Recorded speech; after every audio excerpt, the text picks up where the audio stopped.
So my wife and I are in Florida over the weekend.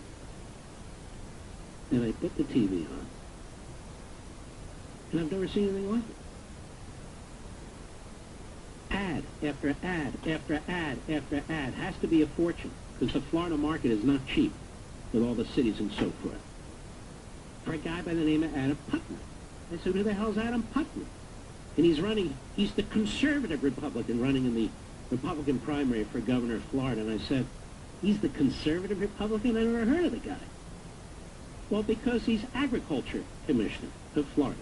Now, why did he become agriculture commissioner of Florida? Well, when he was 22, he decided he would run for the Florida House. I just Googled it and I read it. I said, 22?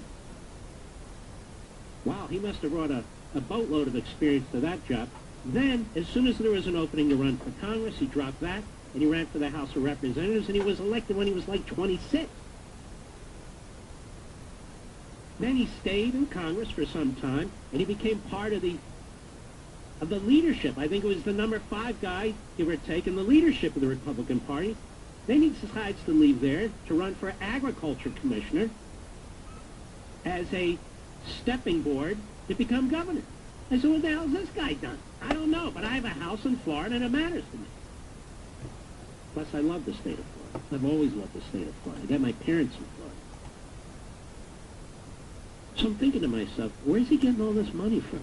The agriculture commissioner. And then it came to mind. Agriculture. Then I looked further. Agra-sugar. Sugar daddy. Special interest money. Loading it up in packs after pack after pack.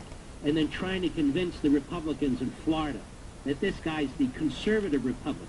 In all his time, I ask you in Florida, in all his time, in the state legislature, in the United States Congress, running agriculture, can you name 3 things that he's done? And so, as you know, I've endorsed Congressman DeSantis, Ron DeSantis. Now, why have I endorsed him? Because I watched him. I went to a hearing and watched him. Because I know his background. Congressman DeSantis, how are you, sir? I'm doing great, Mark. How are you doing? I'm doing great. I want to ask you a question. What were you doing at 20? Well, I was serving in Iraq when I was in my 20s. I was serving in places like Guantanamo Bay, Cuba, at the detention facility, and serving the country. Mm-hmm. And you have a law degree, don't you? I do. Where did you get it from? The Command Central of American Liberalism, Harvard Law School. I went in and came out a conservative. That's not easy to do, Mark.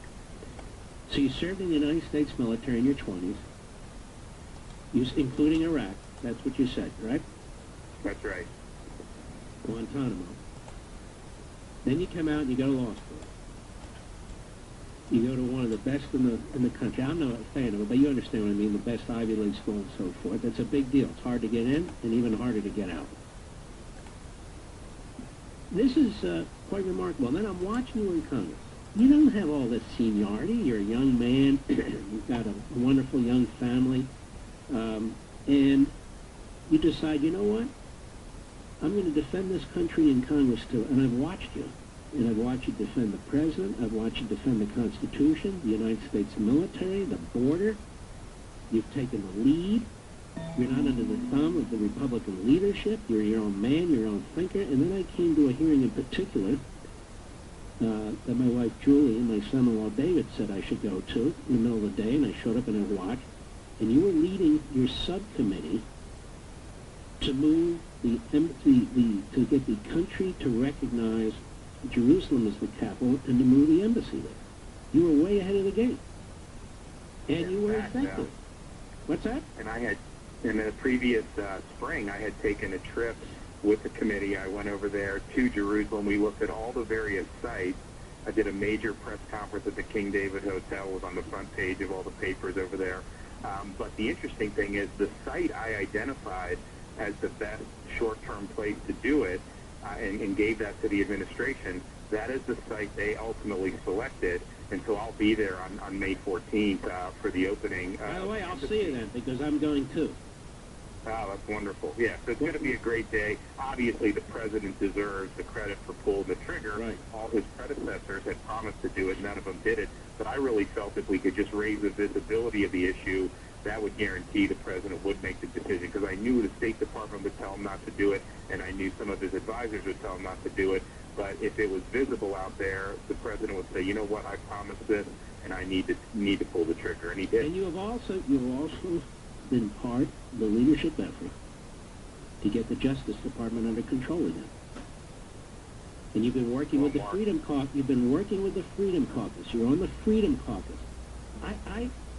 Your reputation as a stellar conservative, a thoroughly decent, principled man, is ubiquitous. But I honestly, in all the years he was in Congress, I don't know of all the conservative things that Adam Putnam did to be running hundreds of, I don't know what he's doing, hundreds of thousands of dollars in commercials saying he's the conservative Republican in the race. How so, Congressman? Well, look, I think everyone says that, Mark. I mean, you know that's been an issue with our party for a long time.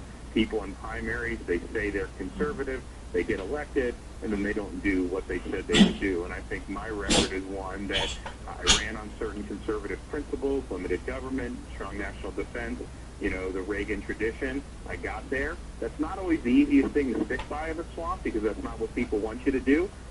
But I stayed true to those principles the whole way through. So I think people could look at me and say, you know, this guy, if he says he's going to do it, he will. He also has a record of leadership where he's not just sitting idly by like a little wallflower. He's actually out there in the arena taking the heat to lead on issues that matter to people. Where's he getting all this money from? Well, look, I mean, in the Tallahassee, you got a lot of entrenched interests, and he's a candidate for them. There's just no doubt about it. And they poured a lot of money into his campaign. You know, we've done well myself, partially because we got a lot of grassroots folks who go to DeSantis.com and help us out. But that is a lot of just the entrenched money, you know, that is fueling that message. I got to tell you, I felt like people must have felt like in Mao's China with the endless messages until you're indoctrinated. There's Adam Putnam, there's Adam Putnam, there's Adam Putnam. And he doesn't say anything. He's walking around with cows. Have you noticed that? All right, I don't want to get you in trouble. Yeah. No, look, I mean, people got to do the message. I mean, I'll be happy to do, you know, messages of, you know, the guy, you know, I'm an Iraq veteran, naval officer. You know, I have the top conservative record in Florida, and I'm supported by the likes of the great one, Mark Levin, your friend Sean Hannity, and of course, the President of the United States, Mr. Trump. Yeah, and you just mentioned a real record. I kept watching these endless commercials. I couldn't find one. He stands for agriculture. Well, who the hell doesn't? We all like to eat, don't we? Well, Congressman, let me just say... I think voters, they're sick of platitudes, Mark. I mean, you know that. People are sick of the platitudes. They want real leadership. Well, I hope so, because I think you'd be a great governor. I really do. And we wish you all the best, and I hope people will go to RonDeSantis.com and take a look. Ron, D-E-S-A-N-T-I-S, DeSantis.com. And when is this election, anyway? August 28th. And what, do you know when early voting starts? It'll probably start, I don't know the exact date, but it'll be sometime in mid-August. All right, and people will vote by mail before that. Good Lord. You ever think you'd see the day where everybody was voting other than on Election Day? But anyway, I want to thank you, Congressman, for everything you've done, because I know how much you have done. Well, thank you, Mark, and thanks for your support. It means a lot. God bless. Take care. I hope you'll check them out, folks. There's only a handful of people that I'm really getting involved with right now. Because there's so much to do to protect the Republic, quite frankly, against the hordes of prosecutors and journalists and Democrats, that it just takes a lot of time. We'll be right back. Mark Levin.